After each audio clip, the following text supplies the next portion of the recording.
Muito bem, agora é hora da gente conversar com Adolfo Padilha aqui no Jornal da Mix. Adolfo, bom dia, bem-vindo. Bom dia, eu. Desculpa, bom dia, amigos da Mix FM.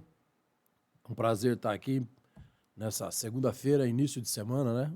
Que a semana seja boa para todos nós, que Deus abençoe todo mundo, que a gente tenha aí uma semana bem produtiva, que a gente aproveite bastante. O destaque hoje é falar um pouco das preparações que já estão sendo feitas, da equipe que tem trabalhado para a realização do Rally dos Sertões, que será em agosto. Vai comemorar já os festivos de aniversário da cidade, né, de Presidente Prudente. O Leandro, lá da FEAPP, o Marco, a Edmárcia, mandar um abraço para eles.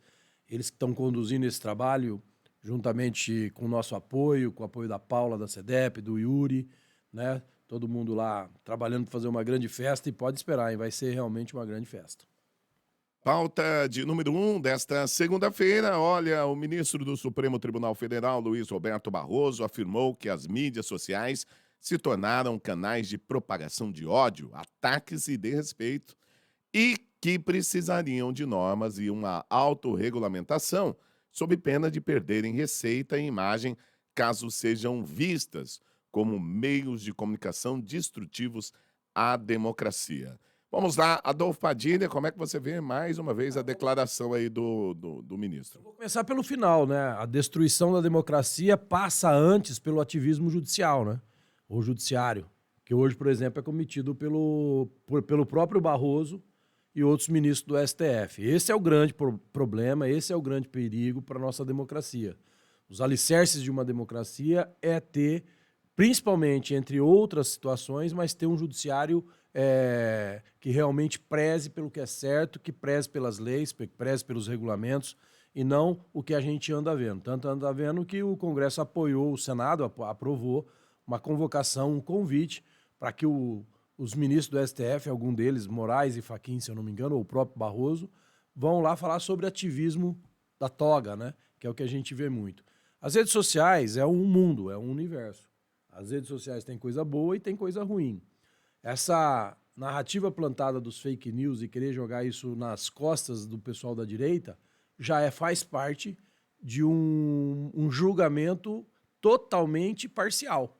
Porque você não vê ninguém da esquerda, por mais que eles falam bobagem, por mais que eles arrancam a cabeça do presidente para jogar bola, por mais que eles chamam um presidente, por exemplo, de genocida e tantas outras coisas, você não vê ninguém tendo as contas perdidas.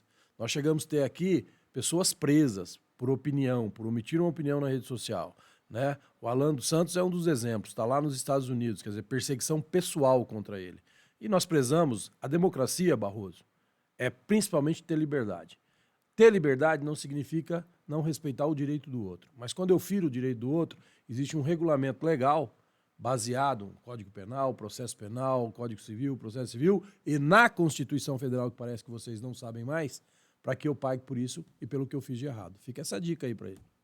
Bom, a nossa pauta de número 2 agora tem a ver com o MEC, todo aquele problema que está acontecendo lá no MEC. Marcos Rogério diz que a investigação sobre o caso no MEC foi iniciada por decisão do governo. O senador Marcos Rogério afirma que a proposta de CPI do Ministério da Educação é apenas um jogo da oposição para fazer da prisão de Milton Ribeiro um embate político. Vamos lá, Adolfo Padilha. Agora, eu não sei quem vai dar mais tiro no pé, né? Porque, veja bem, claro que a prisão do Milton Ribeiro é evidente. Qualquer um que tenha 2 neurônios na cabeça percebe-se que foi uma prisão política. Não tinha necessidade nenhuma de fazer esse estardalhaço todo. Primeiro, porque há de se deixar claro aqui que foi sim o governo que pediu e solicitou lá atrás, isso já faz mais de 4 meses, a investigação através da controladoria, a CGU.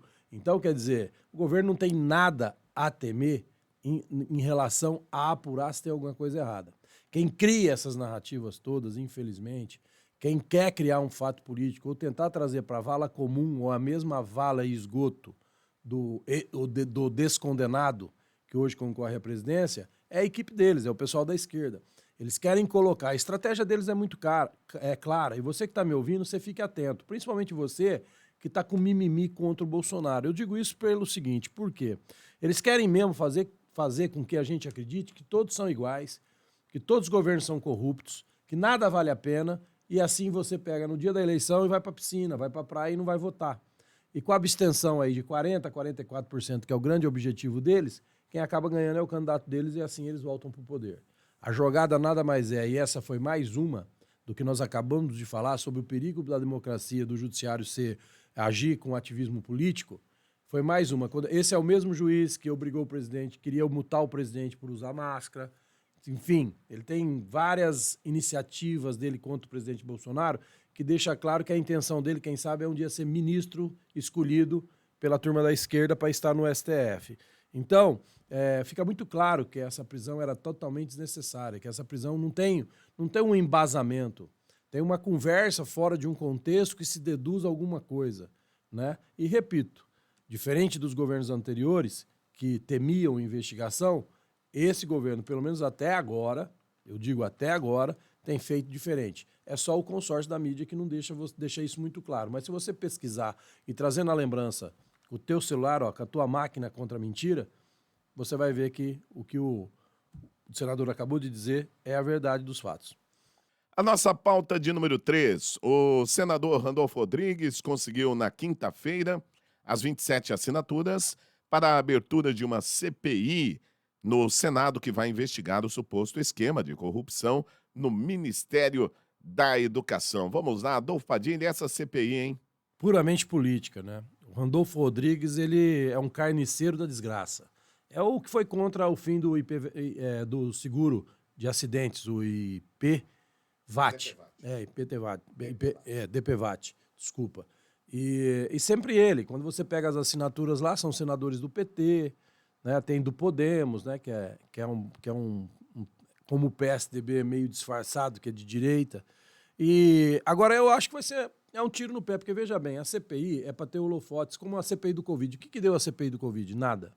Foi um palanque de maltratar mulheres, foi um palanque de abuso de autoridade, foi um palanque de mentiras que eram alimentadas, que depois se viu que não tinha como comprovar aquelas construções de mentiras de desvio de conduta ou financeira do governo federal, e isso ficou tão evidente que o apoio popular do governo continua muito alto. Há de se dizer aqui, semana passada, acho que na quinta ou na sexta-feira, o presidente Prudente esteve lá em Aracaru, Pernambuco, terra do descondenado.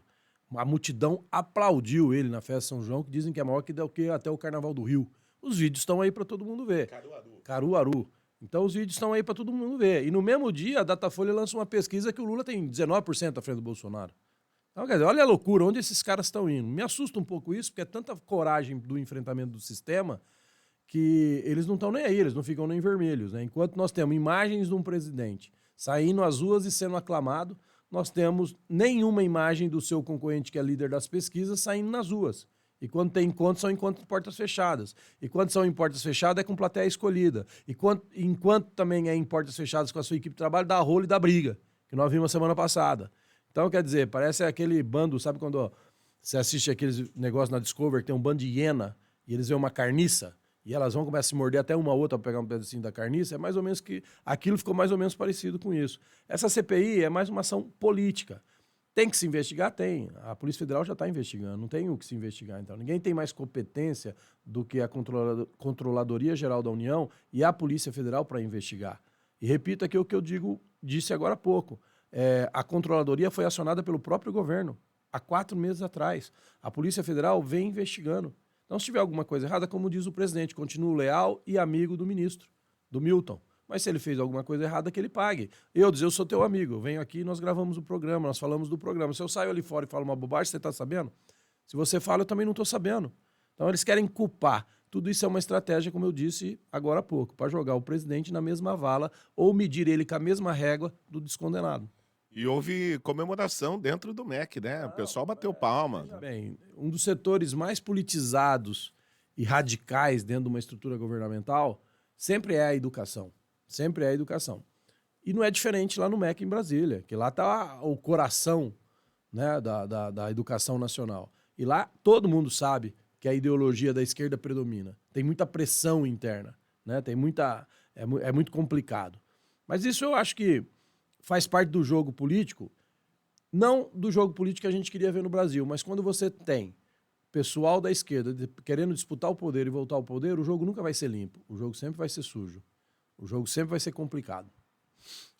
Muito bem, vamos embora, né? Vou despedir aqui com o Adolfo Padilha. Você volta amanhã, né, Adolfo? Volto amanhã e só queria complementar uma coisa aqui. Enquanto o Randolfo Rodrigues fica querendo fazer samba para aparecer na televisão com CPIs do MEC, nós temos entalados na gaveta lá do Senado, que isso sim tinha que se abrir uma CPI, da exploração sexual de crianças, por exemplo. Essa CPI está lá parada já faz quase 3 anos. Né? Tá engavetada. Né? Das relações financeiras que aconteceu entre Brasil e Cuba. Por que eles não fazem a CPI para saber por quanto de fato foi dado de dinheiro para Cuba? De quanto de fato nós, brasileiros, bancamos o governo de Cuba porque era amigo do ex-presidente ou do ex-grupo político que comandou esse país aí por 16 anos, né?